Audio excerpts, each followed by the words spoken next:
अस्सलामुअलैकुम। वालेकुम अस्सलाम। आज हमने फ्लास्क में चूने का पानी लिया है और दूसरे फ्लास्क में सिरका लिया है। अब हम सिरके में बेकिंग सोडा डालकर देखेंगे क्या क्या तब्दीली होती है।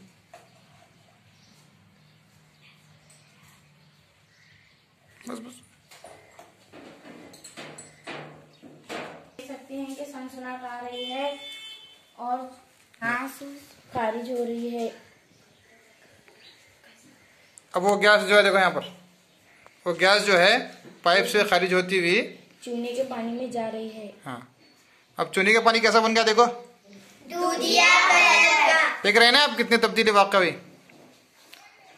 तो पता चलता है कि जब हम सिरके में बेकिंग सोडा डालते हैं तो सनसनाहट के साथ एक गैस खारिज होती है और गैस के बुलबुले भी नजर आते हैं। अब तक आप देख सकते हैं कि गैस के बुलबुले नजर आ रहे हैं, देखिए यहाँ पे।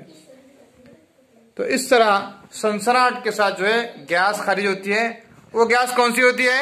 Carbon dioxide. तो ये कार्बन डाइऑक्साइड ही है। ये हम कैसे पहचानेंगे? तो इसके लिए एक मेयारी जांच है कि जब कार्बन डाइऑक्साइड को हम चूने के पानी से गुजारते हैं तो चूने का पानी क्या बन जाता है? दूधिया कलर का बन जाता है।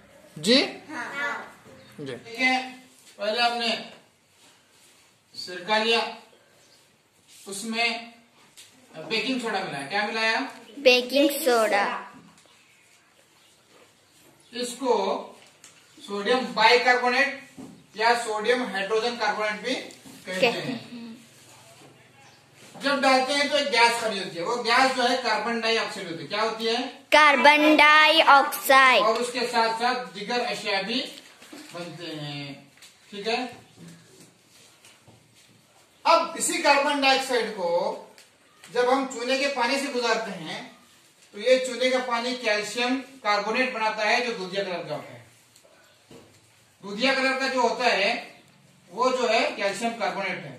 उसके साथ साथ पानी भी बनता है। समझ में आई बात है? हाँ। तो यहाँ पर हमारे इस तजुर्बे में दो रिएक्शंस होते हैं, दो कीमियाई तामुलात। एक है कि सिरके में जब बेकिंग सोडा डाला जाता है तो कुछ अशिया नए बनने के साथ साथ कार्बन डाइऑक्साइड भी खारिज होती है।